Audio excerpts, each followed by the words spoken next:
How's it going, everybody? Texas Man here. Hope you're having a wonderful day. If you guys would, please give this video a thumbs up if you guys do really enjoy it. Subscribe, of course, if you guys have not already. Also, doing the biggest favor of all, make sure you guys hit that bell notification button so you guys don't miss out on future videos or streams here on the channel. Also, want to let you guys know I am going to talk briefly about spoilers in here. Somebody mentioned in my Godzilla -1 video that I probably should put in the title or hashtag it spoilers. I don't know why I need to do that. A lot of times when I'm going to when I'm going to review a movie that is coming out of the same year, a lot of times I will talk about spoilers, or I will do just a separate spoiler video, and I will let you guys know that. But I'm not going to do that for most of my videos. So to the person that keeps saying you should put a hashtag or put in the title, you're going to talk about spoilers. This is your spoiler warning. So get ready. Oh, and if you guys are wondering, this is G Fuel clickbait. It's delicious. You guys should try it out. It's like $2 a can, and you can get like a 24 pack of this from Amazon. It's really good, and it is no sugar, and it tastes like you're drinking liquid nerds. All right, so with that out of the way, yeah. So spoilers. Most of my videos will have spoilers, unless I say otherwise. Just keep that in mind. I do try my best to stay away from spoilers, but sometimes my mind goes away from my notes, and I just like, all right, you know what? I want to insert this into the video, so here's a spoiler thingy, and too bad. Get ready. So I'm gonna be talking about spoilers towards the end of the video, just briefly on like how the film ends. But I mean, that's why I try to make it where when I review a movie that's coming out the same year, I try to like wait like at least 3 days, sometimes a week after the movie's been out. That way, if you're a diehard fan and you actually wanted to see the movie, you've seen it, and then you're just coming here to see my thoughts and opinions. Now, if you're somebody that wants to wait a week after a movie comes out and then see a review or so, then I can understand, you being upset about spoiler talk. But, alright, enough of that. Let's get to the review, because this video is going on for way too long already. So, as always, we're going to be talking positives and negatives, talking about a new movie from Angel Studios. This is called The Shift. Obviously, it came out here in 2023. It is rated PG-13, and it's about 2 hours long. And it does feel like a good 2-hour movie. It doesn't feel longer than 2 hours. It doesn't feel as short as 2 hours. It definitely feels like a good 2-hour movie. So the pacing for the film is really well done. And the film is about tragedy and hardship and tragic moments and harsh moments throughout life, and the fact that while those moments do occur in reality, that there is also heroic and harrowing people that will help you survive and live against evil. The film is basically a modern sci-fi version take of the Book of Job. If you have never read the Bible, then I can say for certain that you can still watch this movie, even if you've never read the Bible, even if you're not a religious person, even if you don't believe in the Bible, and if you don't agree with the Bible, and if you don't, agree with the Book of Job, you can still, as just a general audience member, go into this movie and you can still enjoy it. I want to stress that enough.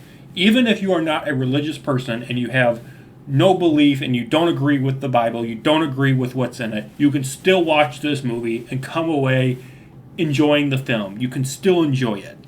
I want to stress that enough. The core aspect of it, obviously, is trying to mimic and mirror the Book of Job, but you can still watch this movie and say, oh, that was a really, fun little sci-fi adventure, and it had some good qualities to it and some good performances.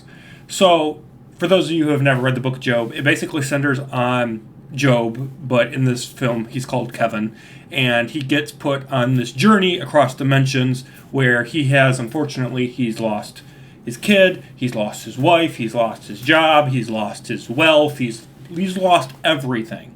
So, and then because of that, he ends up trying to reunite with his wife, and he's trying to get back, the life that he had, but he's also being tempted by this person called the Benefactor, aka basically the Antichrist in this film. And the Benefactor is offering Kevin/Job, power and wealth and human peace, and all he has to do is say, I'm going to side with the Benefactor/the devil, and basically say, I never believed in God and God doesn't exist. So, and that is the plot of the movie in simple terms without spoiling anything. Fantastic dialogue, fantastic performances, really great characters. There's several really great scenes. The one that sticks out to me the most is this one. All right, here's a spoiler. One that sticks out to me is towards the very beginning of the movie, after Kevin loses everything. The benefactor takes him to this diner, and everyone's afraid of him. And Kevin ends up praying to God, and he's being tempted by the devil to join him and become part of the Shifter group, become a part of the benefactor's evil army to take over other universes. And Kevin's praying, and he eventually makes the benefactor just vanish and disappear. And it was a really, really, really cool and well done scene. Now you might be thinking, okay, The Shift, I've seen the trailer, it doesn't look all that impressive. I want to stress that this is done by Angel Studios, and they are not like a big budget studio. So the film is low budget, and it definitely shows. It's not something that got $500 million and part of the MCU, but it is, while it is low budget, it's still enjoyable, and it doesn't deteriorate and detract from what's happening on screen, what's being said by the characters. So don't be afraid, oh, it just looks really low budget, it looks like something from a Walmart bin. It definitely has some really good sets. It has good sets, it has really well done production value for the low budget film that it is.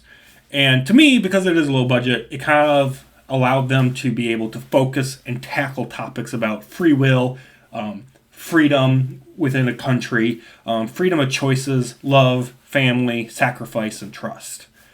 My biggest problem I want to state when it comes to this movie, and this is the second spoiler and last spoiler I'm going to talk about, is the ending. I didn't like how the film ended. I kind of wanted it to end a certain way. How they ended it kind of just didn't land for me. The ending was odd, where Kevin ends up getting basically a second chance. He ends up defying the benefactor, and he makes the choice to save this random waitress person from the beginning of the movie and reunite her with her family. And in doing so, he makes the choice that he's not going to be able to reunite with his wife and get back to the life that he had. Of course, God recognizes that he made that sacrifice, and Kevin ends up being blessed by God to leave this horrible universe, go into a different one. And I'm like, okay, so he's going to get a second chance. He gets to restart his life and whatnot with his wife, Molly, I believe it was. I think it was Molly. And, restart everything and pretend like the benefactor never existed. That's not how the film ends. The film ends where he gets that second chance after making that heroic sacrifice to not be able to be reunited with his wife. And instead, he gets put into a world that he never lived in. He gets put into a world where he still has his memories of his other universe, but he gets put into a universe where there's a Molly, and this Molly isn't married, but has a daughter. And they eventually do get married and have a second kid. And it was just a really weird ending to the film. It was kind of like it was a sweet ending, I guess, but it wasn't the ending I was expecting. I guess it was kind of shocking we didn't give you what you wanted, but it's a serviceable ending. It's just not the ending I was expecting. So I don't know.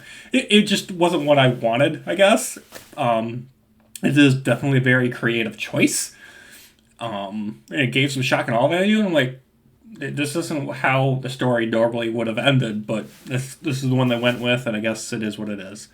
So overall, guys, I think The Shift is a good film. It is worth seeing if you guys can do so. It's only in theaters for a couple more days at the time of recording this video. I'm planning to get it on DVD and Blu-ray. I thoroughly enjoyed it. And with that, I'm going to give it a 10 out of 10. Thank you guys so much for watching. Let me know in the comment section down below. What did you guys think of The Shift? Have you seen it? Why or why not? Have a great day, and I'll see you guys in the next one.